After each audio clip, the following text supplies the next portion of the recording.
Discover the art of finding serenity and balance amidst the chaos of daily life by participating in our online yoga course.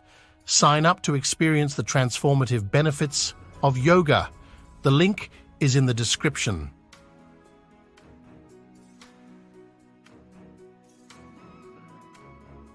So Sadhguru, what is a creative mind? Oh, how big an answer do you want? As big as you want it. See, the English word mind doesn't say anything, because it's just one generic word which does not describe different dimensions of what the mind is. Mind is not just one something sitting here and doing something, okay? There is really no such thing as mind. In the yogic culture, there is no mind. There is a physical body, there is a mental body. Because what you're calling as mind right now is a certain combination of memory and intelligence. There is memory in your body, more memory in your body than you can imagine. If I have to get at you again, it's okay, I'm picking on you, okay? You definitely don't remember how your great-great-great-great-great-grandmother looked like, but her nose is sitting on your face right now. Yes? You don't remember a thing consciously, but your body remembers 100%. How 10 generations ago your grandmother was, your body still remembers. 1,000,000 years ago how your forefathers were, your body remembers, isn't it? It's not forgotten and it's not going to forget. Your mind is not capable of this kind of memory. Your body has 1,000,000,000,000 times more memory than your so-called brain. This whole shift towards the brain and intellectual process is a European malice. They gave too much significance to thought. This has happened because they lived under a subjugated society, religiously subjugated society, where you're not supposed to think anything except what's written in some book, otherwise you're dead. They lived like this for a long time. Because of this, when they got little freedom to think and manage to live, they started celebrating their thought too much. Let's understand the context of thought. You can only think from the data that you already have gathered. That means you can never think anything new. You can recycle it, you can rehash it, you can produce permutations and combinations of it, but you cannot think something absolutely new. It is not in the nature of the thought to come up with something new. It can only recycle the past. That means if you dedicate yourself to your thought process, if you enshrine your thought process, you're ensuring nothing new ever happens in your life. So thought need not be celebrated like this. That's why in this culture, thought has never been given so much significance. What you think is your psychological drama. We don't think much about that because it's your drama is important for you, somebody else's drama is important for them. Everybody thinks their drama is the most important drama in the universe. This is everybody's experience because they're so identified with their own psychological drama. This psychological drama should not determine the nature of your life, because this is just a small happening compared to the life process. Life is a much deeper intelligence than intellect. We can look at… the yogic system looks at the mind as 16 parts. Those 16 parts are further broken and they're taken up to 84,000 parts. But now if I talk about 84,000, already there's a segment which says no, so I will make it 4. I'm taking away 80, okay? I'm being fair to you. Only 4. 4 fundamental parts. One is the intellect, which we have in modern world, in today's world, we are unnecessarily giving too much significance to intellect and we will pay an enormous price for this. You will come to a place where you'll know everything, but you'll know nothing of life significance, really. Today you will see this happening to children. For the first time, this generation you see, 10, 11-year-old or 12-year-old children, they look bored. When you were 10, 11, you did not know what is boredom, it was not possible. It was too exciting to be alive and looking around. You will see 10, 12-year-old children all looking bored because they've seen the cosmos through their phone screen. They know it all. And especially in the Western countries, you will see this happening at 8, 10. They're really bored. You will see in the school buses, they're all sitting on… bored.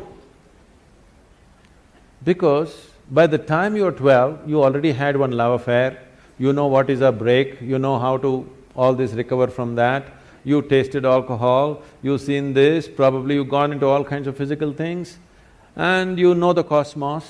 What more? By the time you're 15, there's really no purpose for you to exist for many of them. You should not be surprised if this culture continues. I'm not saying this is a prediction, it is something that I see beginning to happen. In another 50 or 100 years' time, if 25 to 50% of the people commit suicide, you should not be surprised, because life needs some exuberance. If too much information happens to you without experience, that exuberance will be gone and a false sense of knowing becomes so strong in you. This is the danger of intellect, because intellect wants to dissect everything.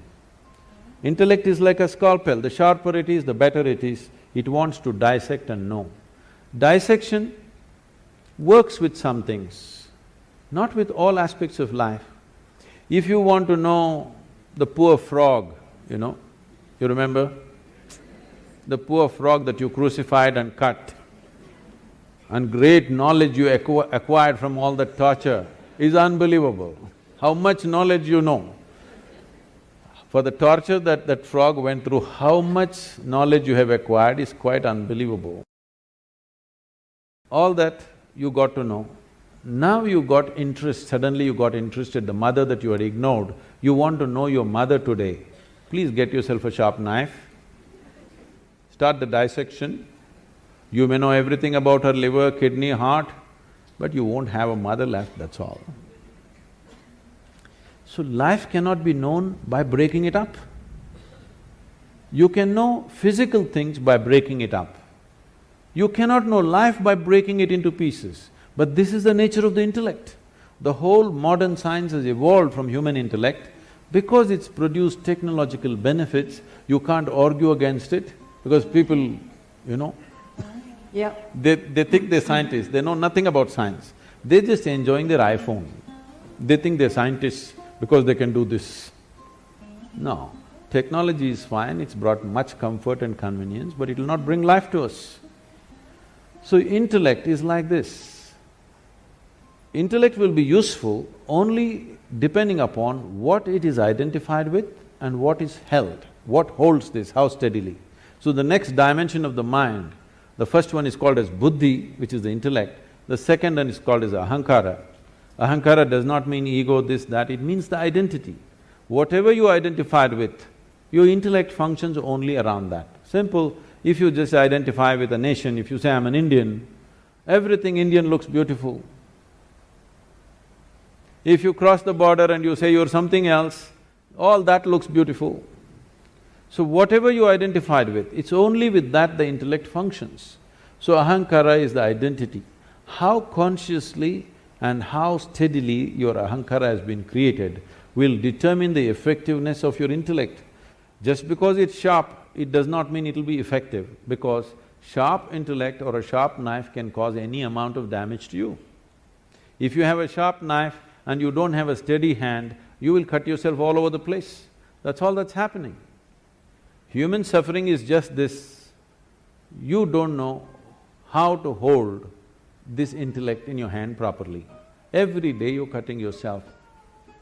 All suffering is on self-help because your own mind causing this to you all the time. No matter what happens, people suffer, whichever way they suffer, because they don't know how to hold this intellect. If you had the mind of an earthworm, you would be quite peaceful. Yes? You're trying to do it in so many ways to reduce the sharpness of the intellect by drink, by drug, by overeating, by doing all kinds of things somehow to take away the sharpness because the damn thing hurts.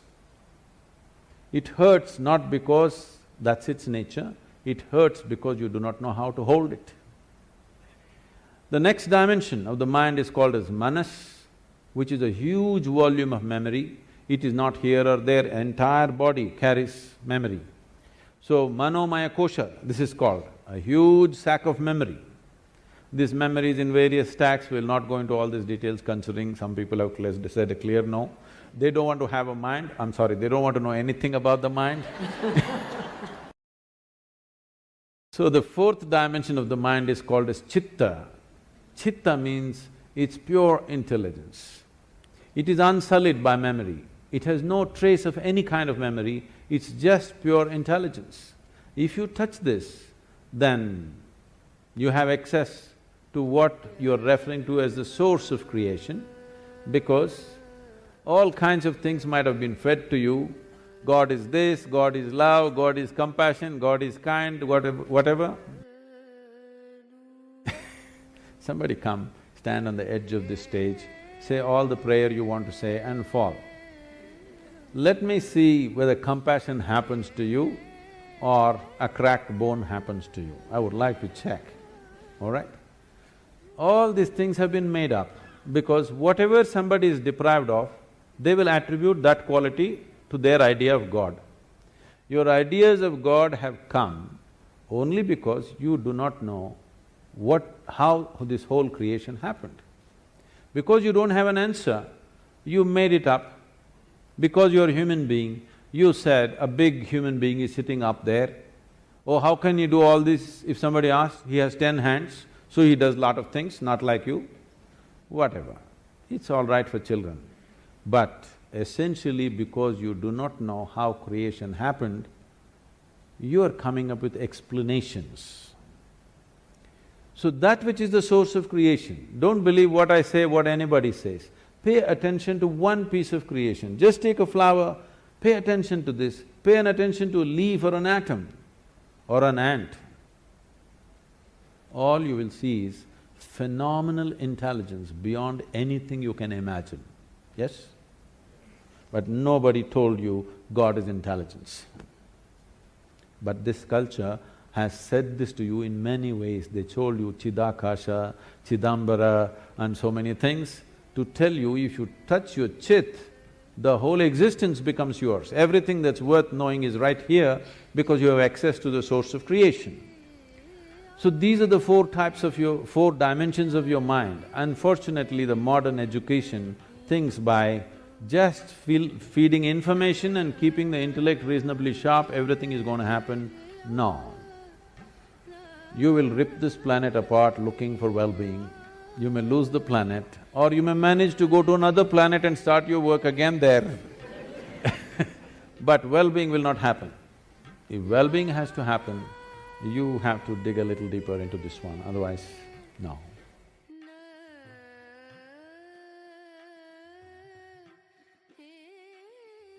A man who's working with such intensity and commitment is not working for not producing result. The problem is, you heard what Krishna said through the words of a king's servant.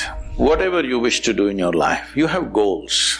Whether it's art, music, spirituality, politics, business, you think you will do anything significant. That's all he's saying.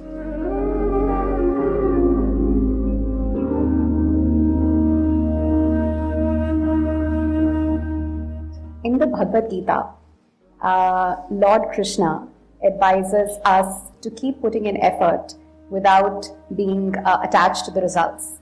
But I find it incredibly hard to keep working and not obsess over the results. And I would love to know how we can better practice putting in effort while being detached to the results. Well,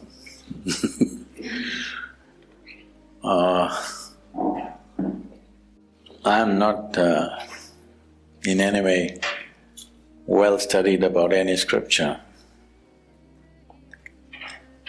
It's unfortunate, but I have to say I have not even read the Gita.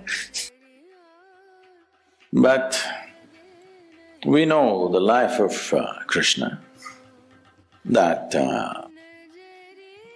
people think Krishna means butter, girls and flute. But you need to understand this. All these things happened only till he was 16 years of age. So after 16, he lived an extremely committed life. His commitment was to marry the political process of the day with the spiritual process, because he saw unless those who wield power are essentially in their experience have a larger sense of life and an inclusive sense of identity, not my family, my children, my husband, my wife, this stuff, you have a larger sense of identity, only then you must wield power.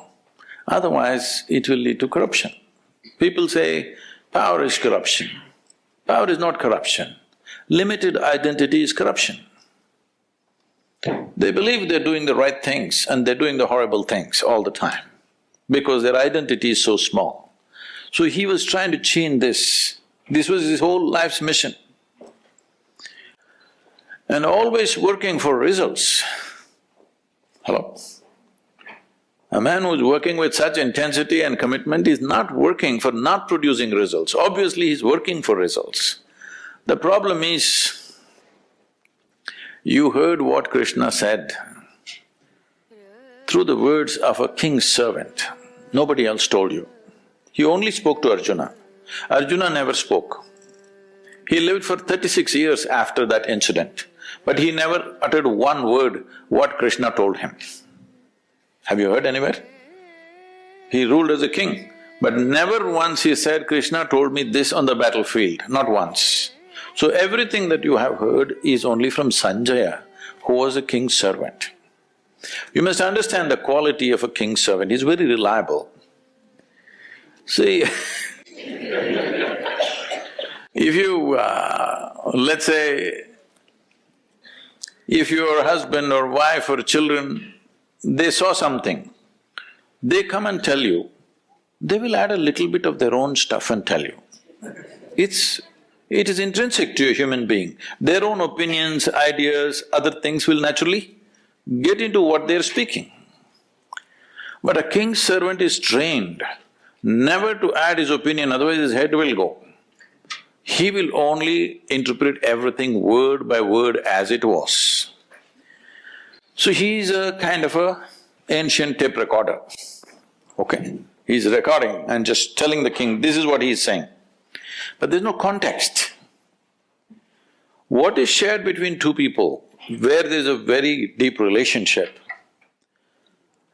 if two lovers are doing something, talking to each other, somebody else may think they're quarreling, but they're doing their love affair. So this is a love affair between Krishna and Arjuna because they know each other very intimately. So he's speaking a certain language.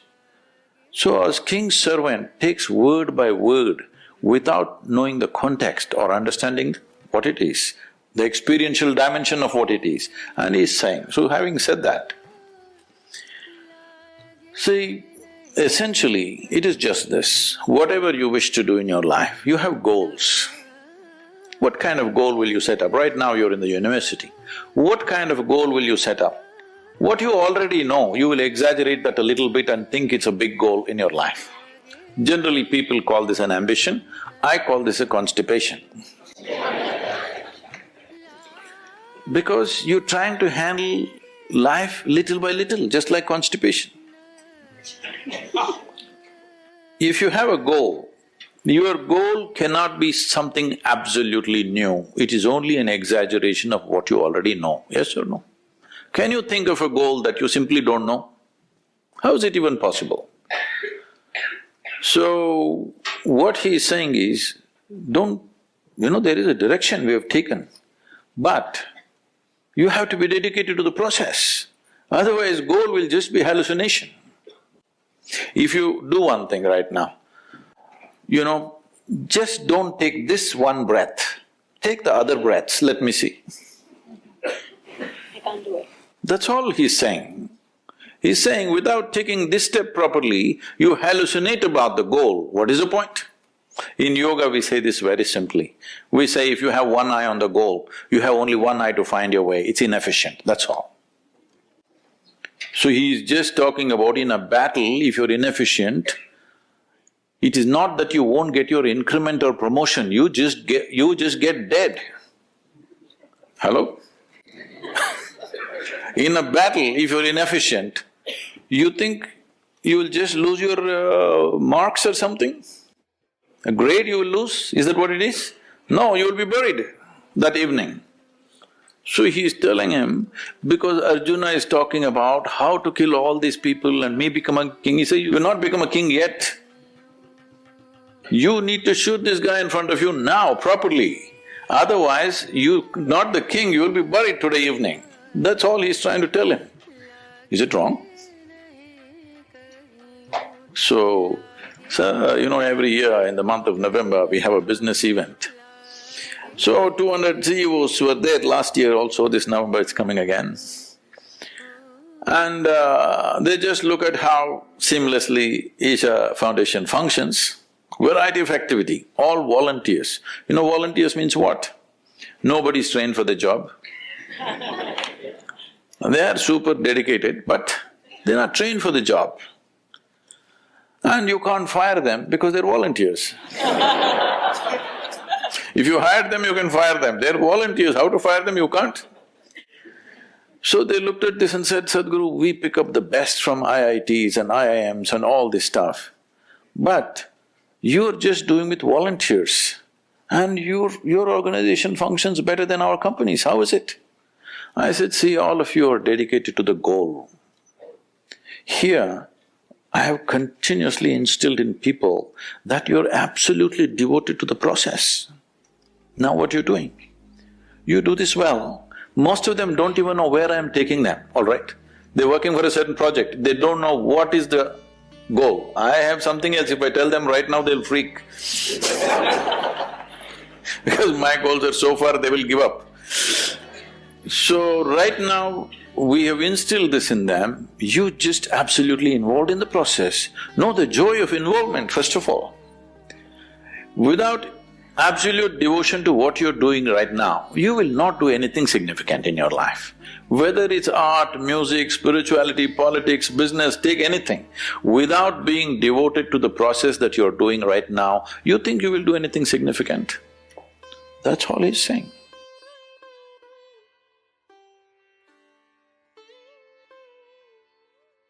See, especially if he is nasty creature, especially if it is so, this is your perception. But especially if somebody is a nasty creature in your home or in your office or wherever you are, you seeing something in a certain way is not about them, it's about you.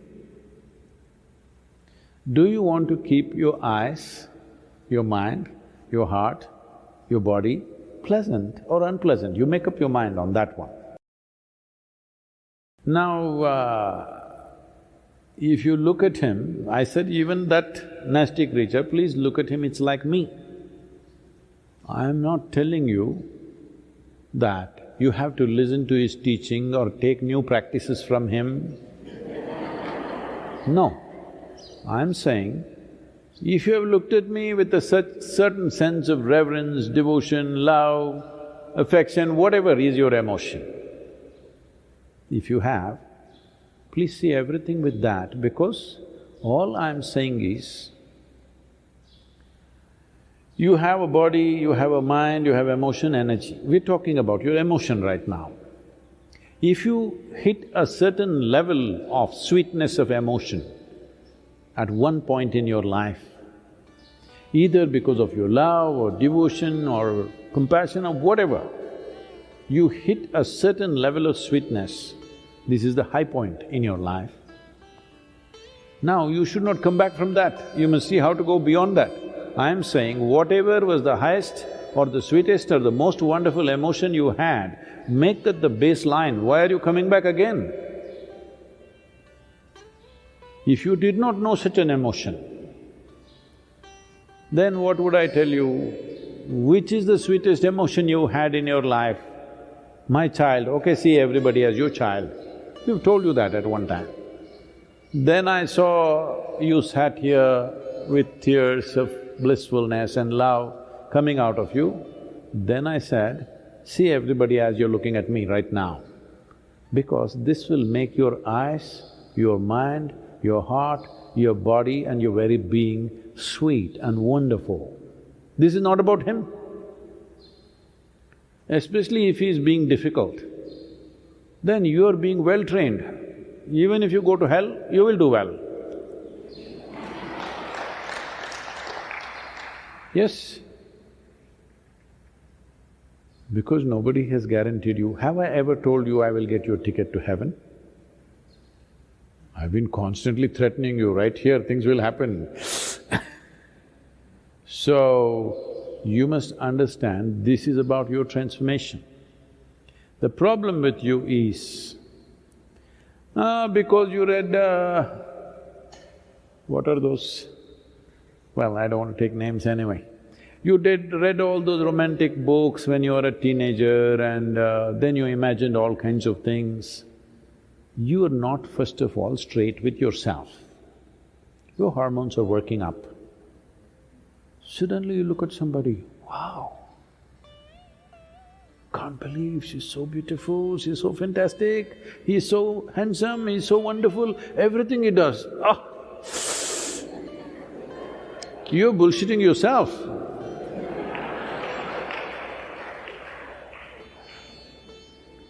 No. Whatever they do, you make yourself beautiful. Now even if they're doing nasty things, you are still wonderful. This is different. You know they're doing nasty things and you're still wonderful. This is fantastic. They are doing nasty things, but you think they're doing beautiful things. This is a stupid nonsense. I'll tell you. Somebody who was serving in Indian army had told me this story because we went through a similar situation somewhere else. So at that time he was narrating this. They were posted in the northeastern region where there's a certain amount of elephant population. So he is a battalion leader, he is heading about a group of 18 to 20 people, I think, they're marching in the forests. And they see a huge tusker, everybody backs off, all of them have weapons, okay, powerful weapons. This is an anti-insurgency group, that means they're fully armed and equipped. They can shoot down a tusker from 100 meters, 200 meters, whatever they want. But they all back off because that's not the reason why they are there. But he was telling me this because some situation happened like this with one South Indian person. So suddenly there was one Tamil man in the thing who was a sergeant, Havaldar. He put his weapons down and he said, "Ganapati has come, Ganesha, Ganesha." And he started chanting a mantra.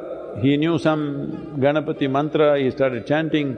He ran in front and he went close to the elephant, just 50 feet away, and went down on his knees and started loudly saying the chant. The elephant looked at him, who is this bloody fool, you know? Calling him all kinds of names that he doesn't like. And these people were watching, this is some kind of a miracle happening, the elephant is just standing there and this guy is on his knees chanting. The elephant moved so quickly, within less than 2 seconds or within probably 5 seconds, he was upon him, he just crushed him, turned back and went.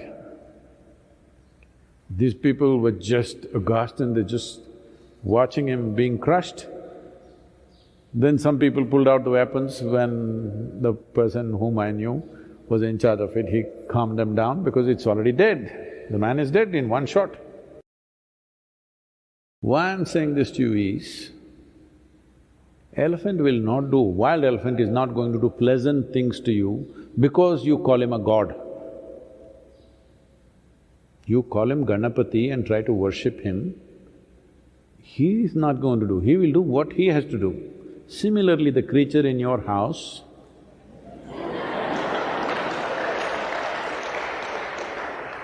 he will do what he has to do, whatever is his characteristic. It is just about you I am talking. You're always thinking of life as a relationship. No, I want you to understand, before you were born or even when you were being born, you did not have a relationship even with your mother. This is going to be very unpopular, people are going to pick on me, but please look at it. You don't have a relationship. You just have an existence. Relationship happened because of your needs. You saw her as your food, you went for her. You saw her as the basis of your survival. You recognize that quickly, you know. The moment a child is born, hand her over to another man or another woman and let them take care of all the child's needs. Child will immediately go to them.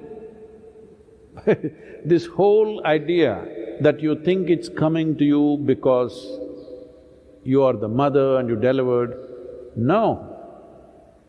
It is because of the needs you form relationships. Otherwise, there is just existence. This existence can either become conscious and live in a phenomenal presence, become available to it, or just do or go on doing the circus. Initially, your mother was everything, she was the most fantastic creature, and then you grew up, you became an adolescent, you saw a boy, he was the most fantastic man in the world, then your mother came in between, suddenly you started hating her. Hello? Then the man came, he was most beautiful, then he became a nasty creature, or so you thought. Now you think he is the worst human being. This goes on. I want you to understand, you're making up both beauty and nasty. I am not asking you to make up. I am not asking you to think whatever this person is doing is fantastic. That's a stupid way to exist. It's just that if you see everything, whatever is the peak experience you've had, make that the baseline. This is growth. You played the snake and the ladder game? Swing, swing, shk. You played that game? Snake and the ladder game. So when you play this game, your intent is, once you climb a ladder, you don't want to come back. You don't want to hit a snake, you want to find another ladder, go up, that's a natural expression of life. So once you know a certain level of sweetness within you, don't bring it down, that should be the basis. The next thing should be better and better. So when I said, right now you are sitting here with tears of ecstasy and love like this with me, then I said, let this be the basis, don't go down from this. See everything as this, at least let this much happen. If this is continuously happening, constantly happening, then of course you will hit another ladder. Just a little bit of time. Don't come down, that's all I said. And please don't describe him as a nasty creature. Poor man.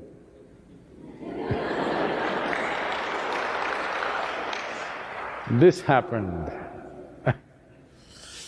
I think I told you, maybe one of these days only I told you, I don't remember, but let me repeat this.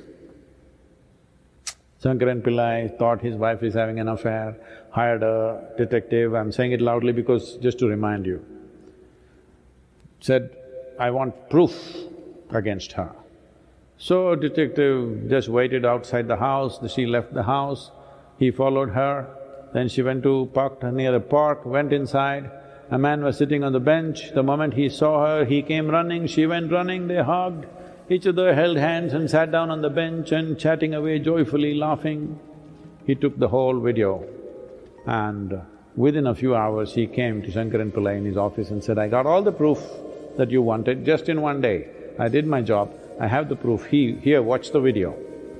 Shankaran Pillai started watching the video and said, no, I can't believe this, no, this can't be, I can't believe this, no, I can't believe this. I said, what you can't believe? It's a video, it's not doctored, it's just a video that I took just now. He said, that's not the point, fool, I can't believe she's so much fun.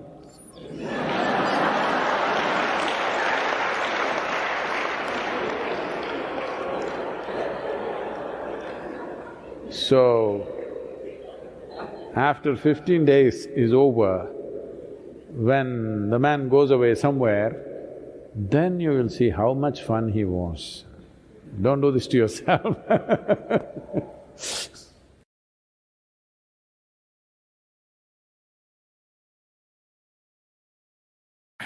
Once happened.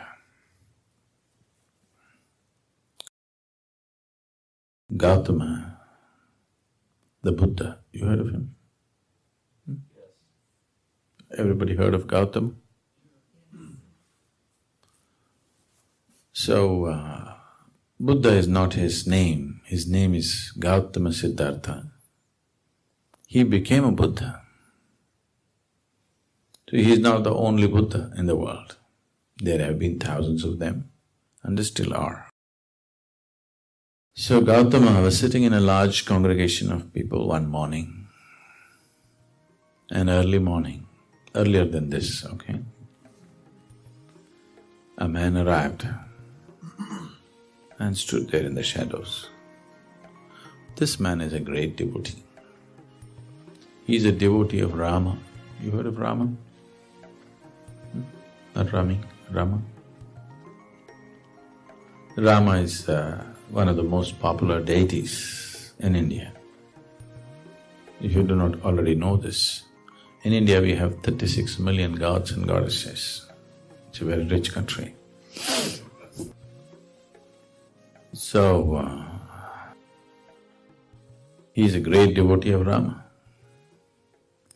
The devotees in India, not now and not everybody, but those who take this seriously, they will not utter any other word than the name of God that they believe in. So if they want you to come, they'll say Ram Ram. If they want you to go, Ram Ram. If they want something, Ram Ram. No other word but Ram. Their clothes are all printed Ram Ram, they utter only Ram Ram, they live Ram Ram. They devoted their whole life to God. You are smart, you are not like that. You kept God like insurance. Just in case something goes wrong, I have also paid my premium. Everything that you need to do, you do it yourself. You kept God like insurance. You're smart. But this man invested his whole life in God, total. Age is passing away, little doubt has come. Are there people here who don't believe in God? Nobody? No leftists? No? Only one? Okay. What's your name? John. Only John? Nobody else?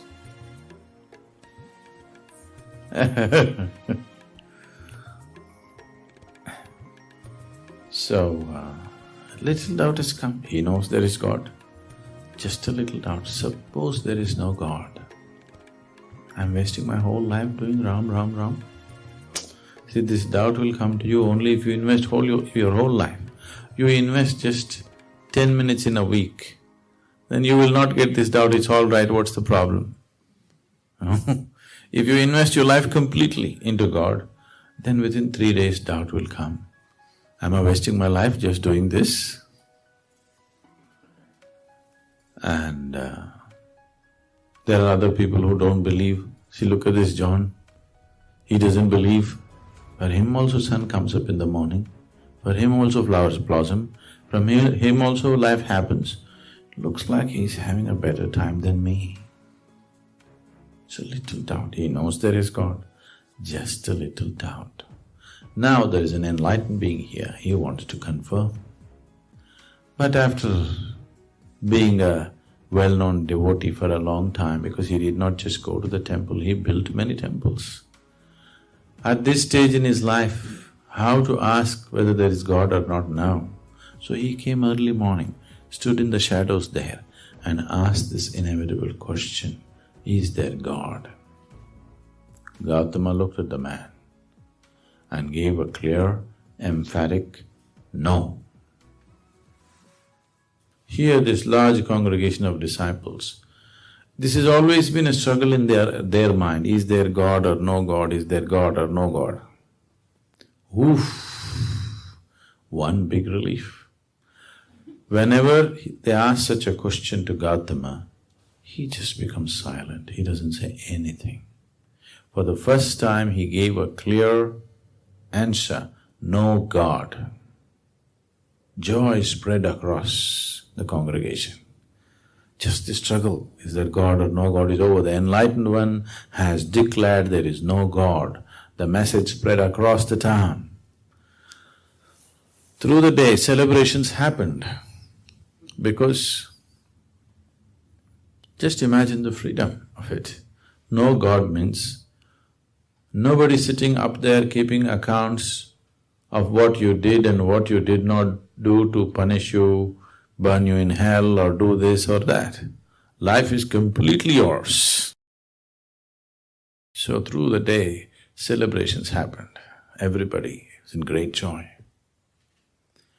The evening, once again the congregation is sitting, another man came. He also standing in the shadows. This man is a Charvaka.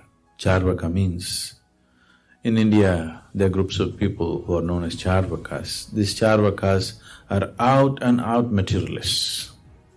They don't believe anything other than what they can see. Probably this is the only culture that allows this. You will see actively missionaries of God going from village to village spreading their God message, and missionaries of no God going from village to village, arguing with people and proving to them how there is no God. Probably this is the only culture that allows that. Anywhere else they would be killed. So if you want, you can spread God, or if you want, you can spread no God. This is true democracy, you know. This has been there like this for thousands of years. People come and set up arguments in the village and they prove to you how there is no God. So this is an expert Charvaka. Whatever kind of believer you are, if you talk to him for 10 minutes, he'll prove to you no God. For thousands of people, he's proved no God, no God, no God. Age is passing, little doubt has come. Suppose there is God. When I go there, will he leave me? And all these believers say that he's got all kinds of torture equipment up there. So because I went about proving to everybody that he doesn't exist, he may torture me much more. He knows there is no God. He's proved to thousands of people there is no God. Just a little doubt. Now there's an enlightened being here. He wants to confirm. So he appeared there in the evening. And he asked the same inevitable question, is there God? Gautama looked at the man and said, yes. Once again turmoil started. Morning he said, no God, they were all really happy. In the evening he says, there is God. So what's the game Gautama is trying to play?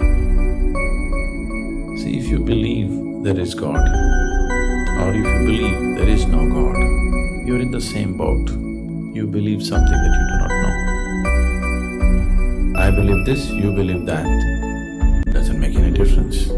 You can believe whatever you want. Yes? Everybody can believe whatever they want. It need not have anything to do with reality as such. If you say, I do not know, the longing to know will arise within you. If the longing arises, the seeking arises. If the seeking arises, the possibility of knowing exists.